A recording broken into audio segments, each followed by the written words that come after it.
حضرت سیدنا محمد بن داؤد علیہ رحمۃ اللہ الودود فرماتے ہیں، میں نے حضرت سیدنا ابو سلیمان مغربی علیہ رحمۃ اللہ القوی کو یہ فرماتے سنا، میں رزق حلال حاصل کرنے کے لیے پہاڑ سے لکڑیاں کاٹ کر لاتا اور انہیں بیچ کر اپنی ضروریات کی چیزیں خریدتا۔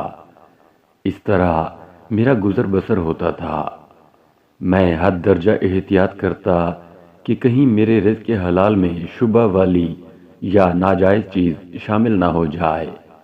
الغرض میں خوب احتیاط سے کام لیتا اور شکوک و شبہات والی چیزوں کو ترک کر دیتا۔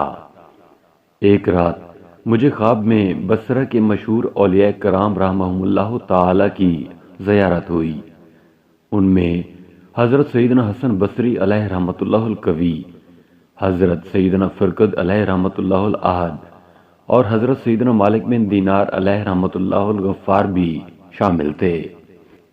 میں نے انہیں اپنے حالات سے آگاہ کیا اور عرض کی، آپ لوگ مسلمانوں کے امام و مقتدا ہیں، مجھے رزق حلال کے حصول کا کوئی ایسا طریقہ بتائیں کہ جس میں نہ خالق عز و جل کی نافرمانی ہو، نہ مخلوق میں سے کسی کا احسان ہو۔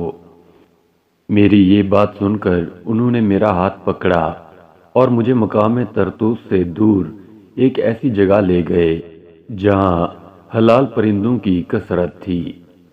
ان بزرگوں نے مجھے یہاں چھوڑ دیا اور فرمایا، تم یہاں رہو اور اللہ عز و جل کی نعمتیں کھاؤ۔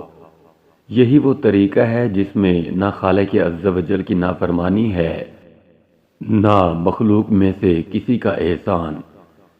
حضرت سیدنا ابو سلیمان مغربی علیہ رحمۃ اللہ القوی فرماتے ہیں، میں تقریباً 6 ماہ اس جگہ ٹھہرا رہا۔ وہاں سے حلال پرندے شکار کرتا، کبھی ان کو بھون کر اور کبھی کچا ہی کھا لیتا، اور پھر شام کو ایک مسافر خانے میں جا کر قیام کرتا۔ میری اس حالت سے لوگ باخبر ہو گئے، اور جب میں مشہور ہو گیا تو لوگ میری عزت کرنے لگے۔ میں نے اپنے دل میں سوچا کہ اب یہاں رہنا مناسب نہیں، اگر مزید یہاں رہا تو ریاکاری یا غرور و تکبر جیسے فتنوں میں مبتلا ہونے کا اندیشہ ہے۔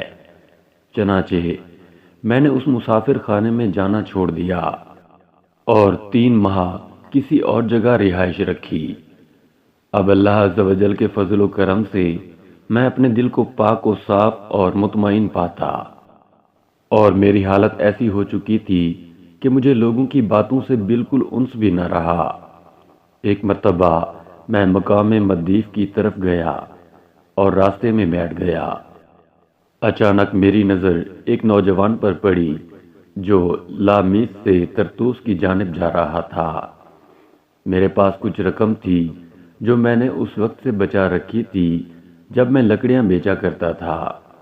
میں نے سوچا، میں تو حلال پرندوں کا گوشت کھا کر گزارا کر لیتا ہوں، کیا ہی اچھا ہو اگر میں یہ رقم اس مسافر کو دے دوں تاکہ جب یہ طرطوس شہر میں داخل ہو تو وہاں سے کوئی چیز خرید کر کھا لے۔ اس خیال کے آتے ہی میں اس نوجوان کی طرف بڑھا اور رقم کی تھیلی نکالنے کے لیے جیسے ہی میں نے جیب میں ہاتھ ڈالا تو اس مسافر نوجوان کے ہونٹوں نے حرکت کی اور میرے آس پاس کی ساری زمین سونا بن گئی۔ قریب تھا کہ اس کی چمک سے میری آنکھوں کی روشنی ضائع ہو جاتی۔ مجھ پر یکدم ایسی وحشت طاری ہوئی کہ میں آگے بڑھ کر اسے سلام بھی نہ کر سکا اور وہاں سے آگے گزر گیا۔ پھر کچھ عرصہ بعد اس عظیم نوجوان سے دوبارہ میری ملاقات ہوئی۔ وہ طرطوس کے علاقے میں ایک برج کے نیچے بیٹھا تھا اور اس کے سامنے ایک برتن میں پانی رکھا ہوا تھا۔ میں اس کے پاس گیا، سلام کیا اور درخواست کی، حضور مجھے کچھ نصیحت کیجیے۔ میری اس بات پر نوجوان نے اپنا پاؤں پھیلایا اور اس برتن کو الٹا دیا جس میں پانی تھا۔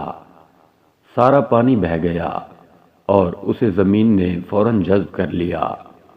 پھر اس نوجوان نے کہا، فضول گوئی نیکیوں کو اس طرح چوس لیتی ہے جس طرح خشک زمین پانی کو چوس لیتی ہے۔ پس اب تم جاؤ، تمہارے لیے اتنی ہی نصیحت کافی ہے۔